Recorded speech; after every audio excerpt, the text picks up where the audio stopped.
Hello YouTube. Hopefully you're looking for some Dwarf Fortress to watch, and hopefully also looking for someone to listen to who is playing it while you watch, because that's what you're getting here.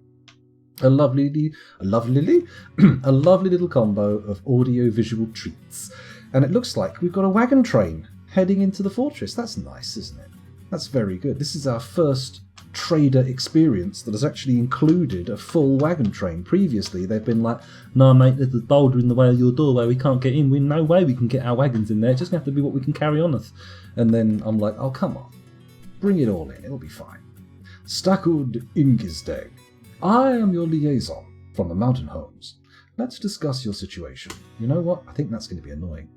Merit deserves a reward, and I come empowered to establish this colony as an official land of our realm. Do you have any dwarves to recommend for elevation? And I, Idem Vabokdodok,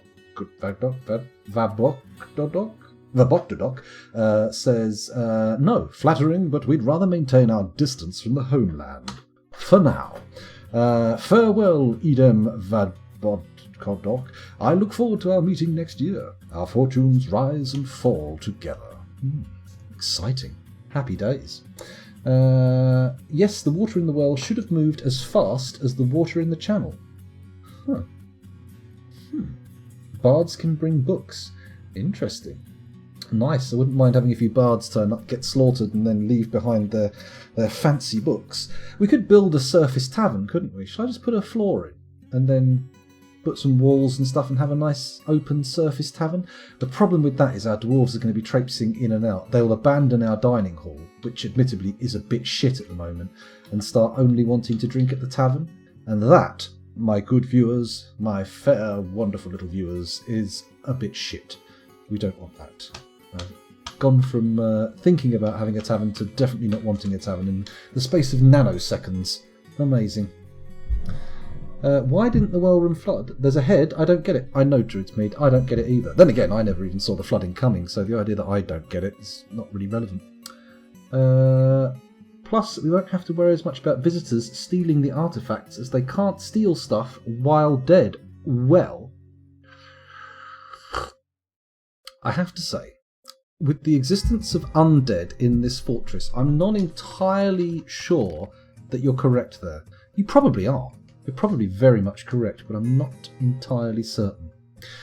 Is it possible to make it so the visitors can go in, but not our dwarves? I don't think so, but maybe, possibly, potentially. There's a chance. Chansu! Would it work to display artifacts behind fortifications? Can people admire them through a fortification? Interesting proposition. Interesting proposition. I wonder.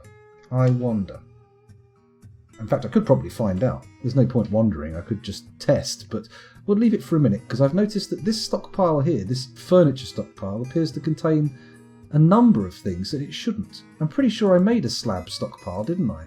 So why have we got slabs appearing in here? That's not cool. Let's turn off slabs. Bosh, there we go. Get them put into an actual slab stockpile. That's what we want to see. And then we've got bags of sand, presumably. Gypsum plaster, okay. Well, oh yeah, we haven't got a hospital yet, have we? Mind you, we are still very much in the embryonic stages of the fortress. We don't really have any major plans afoot for the fortress proper, but this is just the starter zone. Having said that, the full magma-based metal industry preparedness is pretty sweet. Maybe we'll keep that as a thing, but have the rest of the fortress elsewhere. Now, I'm pretty sure everyone's noticed that in this fortress I've abandoned one of the principles that I've picked up while streaming the game. I've abandoned verticality. Usually I'm all about having rooms above rather than next to each other, and below, obviously. But in this one, we appear to have succumbed to the sprawl. We've just carried on one Z level and not really done the sensible thing. If you forbid a door, are visitors affected, or is it just your dwarves? Okay, visitors are affected by locked doors. Cool. I don't really know what to do for our fortress proper. I've never really done the spectacular cool places to live. I've always made these sort of dank rectangular places. Oh, good. They're moving the slabs. At least I was right about having a stockpile for them. That's good. That's good. That makes me feel all warm and fuzzy inside. Which is bad news, because my insides should definitely not be filled with fuzz. If you've got internal hair, that's a problem. Cilia, fine. Cilia, absolutely required for the internal workings of the human body. Internal hair, not so much. Not so much. Where were we? Build the fortress into the cavern wall with windows into the cavern. Oh, very fancy. Rather elaborate, but not impossible. We do know where the cavern is. We have already breached it. In fact, oh god, I was delving deep, wasn't I? I had my miners doing deep mining. Holy mother of God. Look at that. There's all this deep mining works, and you know what, we could make the fortress proper deep underground. It's going to make our surface entryway an absolute nightmare of vomit and confusion. But, I mean, once we're below the third cavern layer, I feel like we're all good, right? Let's just check that we've done that. There's one cavern layer. Yeah, that's clear. There's two cavern layers, and then... Ah, shit, we only found two. Although, is there only two cavern layers on Telia's Fabulous and Bar? I thought you were going to say you have abandoned traps. No. Abandoned traps, they're my primary form of defence. You could make your meeting hall into a citizen-only tavern and have a separate tavern open to everyone with the inn. That, I think, sounds likely. Probably. Give that a crack. Armour Shadow says, I hunger for relations and descriptions when the time feels right. That's a good point. We do need to do relations and descriptions. A migrant has arrived. Singular. A migrant. Well, who is this? Who is this solo soul? Who's come along here? Let's quickly do a dwarf therapist dive. Have a little look. We had 70 adults, 6 children, and 2 vulnerable babies. And now we have 71 adults, 6 children, and 2 vulnerable babies. Let's go over to our migration wave thing and see we've got Shorast. No military prowess to speak of. 1 point in swimming is the best they can offer. And in terms of skills, they are a carpenter, bower, woodcutter. Oh, there's an appropriate sound effect for this situation. How's it go? Yes, that's the one. Who gives a toss about that? Well, you're going to be a hauler. Okay, back to the fortress, and let's start looking at human relations, or rather, dwarven relations. Let's see who is... Or do we do the traders first? What do we reckon, chat? What do we reckon?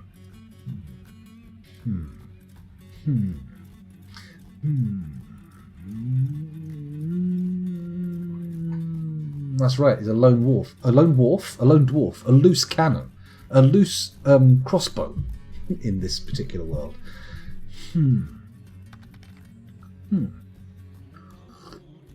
Oh shit, that's still fucking hot. Yikes. Oh, I shouldn't have gulped that quite so aggressively. Okay, let's go to the main entryway. I should probably set up a few more hotkeys, actually, looking at this. Let's do that. Let's go to the main entryway here on the surface and say Shift H. Correct, scoundrel. And then we'll say zoom here for F1. Cool. Start is F2. We don't need that anymore. Let's go down until we get to the farms. Position it about there. That will do. So we go down to F2, say Z, N for name, delete the old name, type in farms. Hotkey 3 can take us down to the main level. About here should do. We don't need to worry about this bobbins up here. This is where all the fun stuff happens. F3, zoom here, and then name it workshops. There we go. Workshops. And then, do I want to put a hotkey for the bedrooms? Bedroom hotkey does sound quite sexy, but we're not doing it. Let's ignore the cavern baffles, that proto mine. Let's go down to cavern layer 1 here. We'll do a zoom for this.